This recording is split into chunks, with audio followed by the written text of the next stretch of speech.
Hey guys, welcome back to the shop. Today I'm going to be installing the belt and belt guards for the drive system, putting some finishing touches on the clutch, and finally sorting out the issues I've been having with the transaxle.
Okay, so aside from all the other drive system stuff, it's coming together really nicely, I think. The shaft that I've shown you in the past from the transaxle here that holds all the gears, either end of the shaft was all messed up because the bearings had worn out and, well, completely worn out and messed up either end of the shaft. I gave that shaft to my dad's friend who works at a machine shop because he thought that it'd be possible to weld those up and then turn them down back to size. Since I don't really have the equipment to do that precisely. Yes, I have a welder and I have a lathe, but they're not as precise as they should be for making surfaces that are going against needle bearings like this will be. But I was at the junkyard today, and look what I picked up. This is another Peerless 820 transaxle. Almost exactly like the one I had before. This is just a slightly different model. Really the only difference with this is the shifter position is different here. This has a short piece here with this piece that goes up in the middle. Instead of the other one I had has like a long piece that comes up and that's what turns it. But this one is actually a 6-speed, whereas the other one I have was a 5-speed. And even though this is a 6-speed instead of 5, all the interior parts should be the same, because here's one of the gear subs for my other one, and you can see this just has a spacer right in there where the 6th gear would go. And this is the spacer here that sits on the other shaft that holds the rest of the gears. So even the 5-speed transmission is set up for 6 speeds. For some reason, it just doesn't have that extra gear in there. It has a spacer in there instead. And you can even see on here, see that shaft is still splined right there to take another gear. So everything inside should still be the same. Right now, what I'm going to do is open this up and get a look at it. Upon initial inspection, this one does appear to be in much better condition than the other one. If you'll remember, the other one had rust on the inside, which prevented me from actually shifting, so that the shifter, the selector fork could not move back and forth. This one, though, moves back and forth really nicely smooth with no resistance there. The brake shaft here, which is the shaft that was messed up in the other one, doesn't seem to have any play in it, so I'm hoping that this is still in good condition. So I'm going to take this apart now and we'll see what it looks like inside.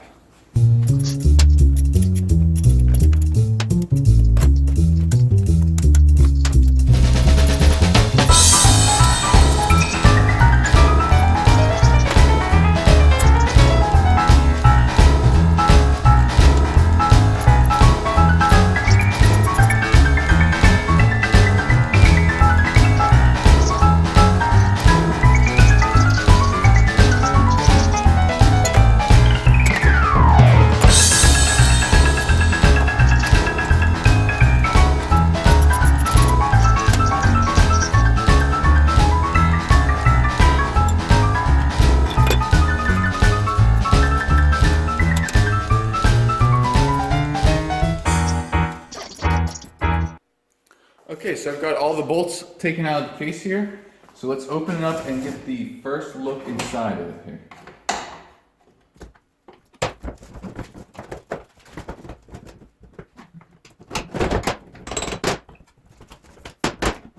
All right. Wow. That is beautiful, actually. If I can get a close of it here, you can see this is actually absolutely beautiful inside. The gears all look perfect. There's no rust whatsoever inside of here. I'm going to put a picture of right here of the last one I opened up, and you can see that this is so much cleaner. It doesn't look like this had any water inside.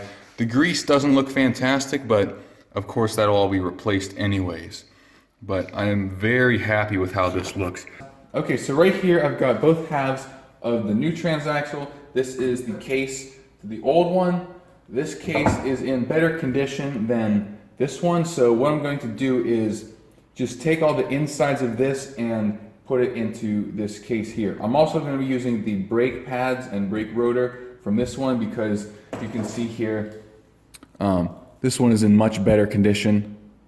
So I can just swap this right out, which is very convenient. And that's pretty much what you're doing. I'm really thrilled with how clean all this is inside. I'm not even going to bother taking these gears off of these shafts at all. I'm just going to pick them up and put them right in there because I want to ensure everything's in the right position, nothing gets out of place. The other thing you might notice with this one is this has the hub adapters on either end, on either axle, that fit onto the keyed axle. This one just had the keyed shafts going out, and that's what the wheels themselves went onto.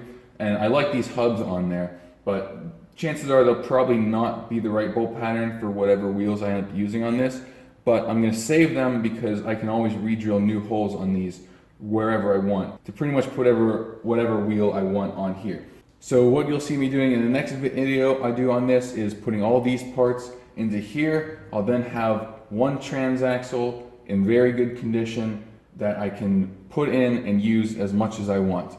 And I won't have to worry about any replacement parts or making new parts for stuff that's worn out because it'll all be very nice. And I'm really excited about this. This transaxle has been giving me troubles forever. And so now to finally have found two that are pretty much exactly the same, I can get one good one out of it is perfect. So that's it for today. Thanks for watching, and I'll see you next time.